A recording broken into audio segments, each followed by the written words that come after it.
दिनांक 16 ऑगस्ट रोजी लिफ्ट मागून फिर्यादीस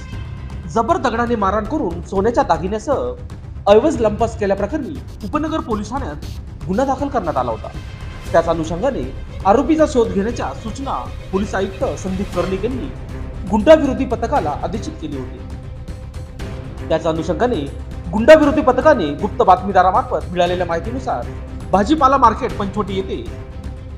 एक पथक व दुसरे पथक नाशिक रोड रेल्वे स्टेशन येथे रवाना केले. त्यानुसार दिनांक 21/8/2024 रोजी पहाटे गुंडाविरोधी पथकाचे प्रभारी पोलीस निरीक्षक व पोलीस अंमलदार राजेश राठोड, अक्षय गांगुर्डे, गणेश भागवत यांनी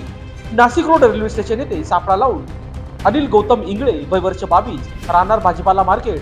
पंचवटी नाशिक, मूळ राहणार सिल्लोड औरंगाबाद, अभिषेक सुनील चौगुले वय वर्ष